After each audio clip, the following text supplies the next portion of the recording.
Hello guys, welcome back to my channel. ఈ రోజు నేను మీ ముందుకు ఒక రెసిపీతోని వచ్చేసానండి.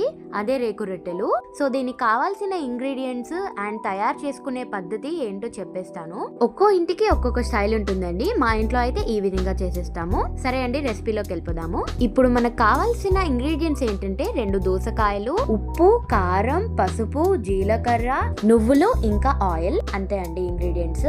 ముందుగా మనం దోసకాయల్ని నీట్ గా వాష్ చేసుకొని పీల్ చేసేసుకొని దాని లోపల ఉన్న గింజలు తీసేసుకొని ఇప్పుడు వీడియోలో చూపించే విధంగా తురుముకోవాలండి. తర్వాత నేను చెప్పిన ఇంగ్రీడియంట్స్ 1 by 1 యాడ్ చేసుకొని అది నీట్ గా కలుపుకోవాలండి. అది కలుపుకున్న తర్వాత మనం చపాతీ పిండి ఎలాగైతే ఉంటుందో ఆ విధంగా ముద్దగా కావాలన్నమాట.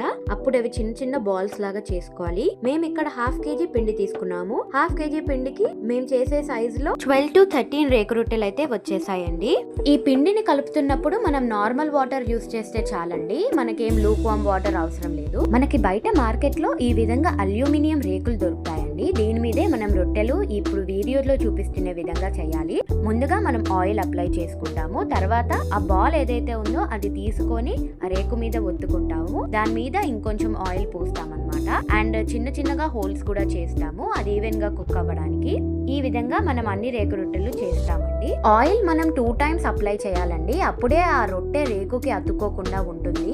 ఇప్పుడు మనం దోశ చేసే పాత్ర లాగా ఏదైనా ఒక పాత్ర తీసుకోవాలండి. దాని మీద ఆయిల్ అప్లై చేసేసేయాలి. అండ్ మనం రేకు ఆ విధంగా పెట్టాలన్నమాట. పెట్టిన తర్వాత దాని మీద ఒక వెయిట్ పెట్టాలి. ఏదైనా వాటర్ పోసిన గిన్నె వెయిట్ లాగా పెట్టాలి. పెట్టిన తర్వాత అది హై టు మీడియం ఫ్లేమ్ లో మనం కుక్ చేసుకోవాలి. మనం మధ్య మధ్యలో చూసుకుంటుండాలి. ఆ రేకు కిందకి వచ్చేస్తుంది అనమాట రొట్టె. అలా వచ్చినట్టయితే అది సెకండ్ సైడ్ కూడా తిప్పుకోవాలండి. తిప్పుకున్న తర్వాత మనకి రేకు రొట్టెలు రెడీ.